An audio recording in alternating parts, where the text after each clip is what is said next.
So at this point, we would like to transform our sanctuary into a television studio audience.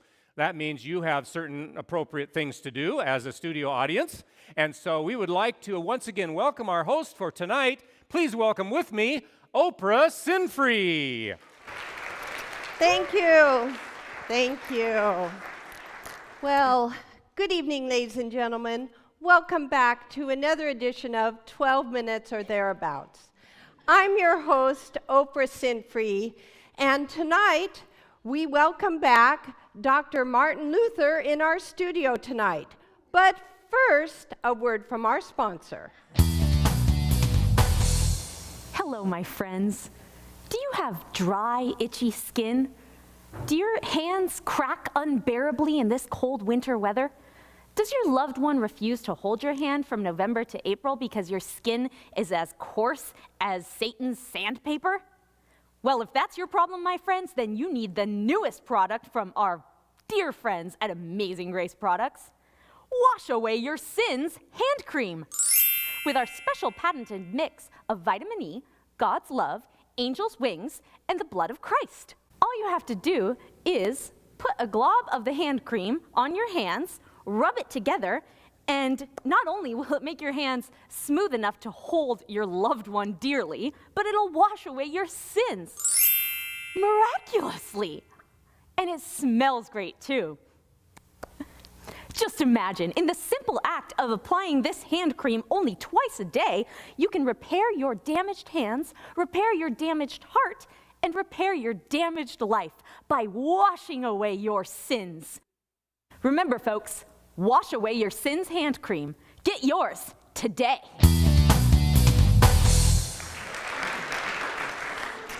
Welcome back, ladies and gentlemen. Our special guest again tonight is Dr. Martin Luther. Hello. Hello. Good evening. Hello. Good to see you. Hi. Good evening, Dr. Luther. Good evening. We are delighted to have you back with us again. Thank you. You know, there's nothing like coming back to the world for a couple of hours with all you people to remind me about what I really appreciate about heaven. Okay, I don't know what to say to that. Well, what I mean by that is that heaven is so wonderful. Everyone is so healthy and happy. There's so much love. And not to be a name dropper, but a couple of weeks ago, I had lunch with God. We were each enjoying a spicy bowl of Tree of Life soup when God sneezed, and I didn't know what to say. Okay. Well, so last week you shared with us your decision to leave behind your study of the law and to enter a monastery in order to become trained as a monk. Can you give us some further insight into your decision? Well, I think I told you last week about my career-changing encounter with that bolt of lightning. But even before that, I had been thinking about changing careers.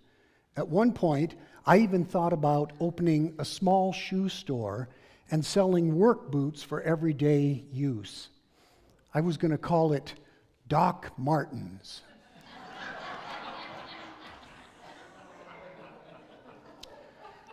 However, the idea of working for the church also really appealed to me. I mean, growing up in Mansfield, from what I remember, the pastor had it made. He only worked one day a week. And the congregation was always feeding him these wonderful potluck dinners on Sundays.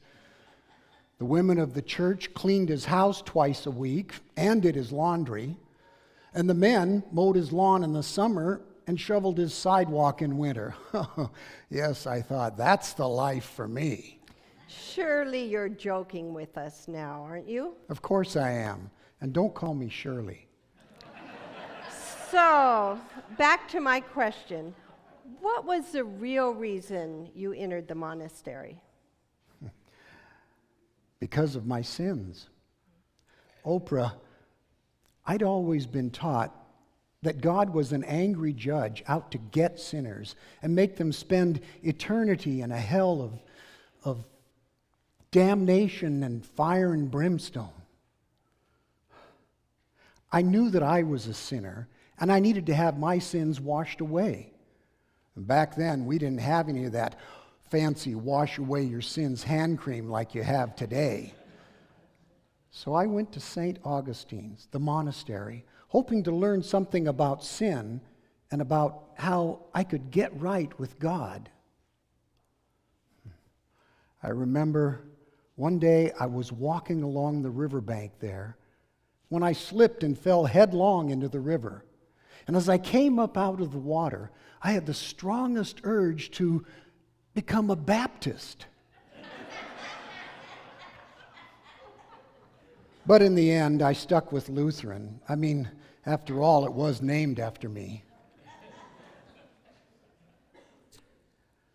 Yes, I remember the year 1505.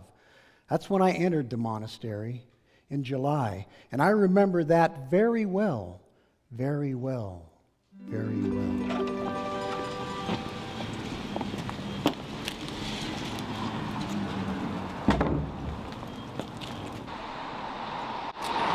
Here it is, monastery. Hey, hey, we're the monks. People say we're monking around. We're too busy praying, and God will never let us down. Hello, my brothers. My name is Martin Luther. I come from Mansfield. How are you today? And what brings you from Mansfield on this rainy February day? Well, I heard about your monastery here. Wanted to learn something about sin. I figured it's a great place to get started. And didn't I hear you have something about air conditioning? Well, that's a good one, Martin. Well, people do say we have a pretty cool monastery here. Yeah, don't start in with the puns now. You'll scare them off on the first day. So now, Martin, you were saying? Well, all my life I've been taught that God's a mean, angry ogre of a God. He just wants to punish sinners and watch them squirm. Well, I'm a sinner, and sometimes it seems I'm getting worse by the day. I figured I'd come here and check this out and see if I can live a life pleasing to God. Well, Martin, you've come to the right place. We know everything that there is to know about sin. And we know that living a proper life, devoted to poverty, celibacy, and obedience, one can overcome sin and make oneself worthy of God. And you can too. Poverty, celibacy, and obedience. What's that all about? Those are the three cornerstones of the monk's life, Martin. And they'll become like second nature to you. And they'll be your friends. And you'll be able to follow them in your journey towards finding God and making yourself worthy. Well, that is why I'm here. All I want to do is make myself worthy in God's sight, so that when I die, I can be with Him. Where do I get started? Well, you get started, Martin, by giving up all your worldly possessions. And you certainly won't be needing any of this stuff. What is this, by the way? Well, that's the latest iPhone 7. Mom got it for me right before I left. She's a real worrywart. She wants me to call her every night. And I also got all my girlfriends on speed dial. I can call them anytime, day or night, too.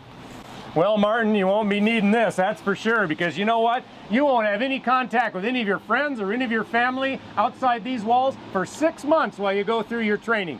You know, your mom's just going to have to worry, warts and all. She's not going to like that. 6 months? What are we going to be doing all that time? Oh, I have plenty for you to do, Martin. Praying in the chapel, studying in the library, and all kinds of chores around the house, such as cooking, gardening, and etc. So there'll be plenty for you to do, Martin. Well, I'm ready to get started. I'm ready to get this monkey of a sin off my back. You get it? Oh, yeah. Monkey of a sin? Yeah, he's got that right. right in, that's for sure. Yeah, like we've never heard that one before. Well, come on, let's get started. All right.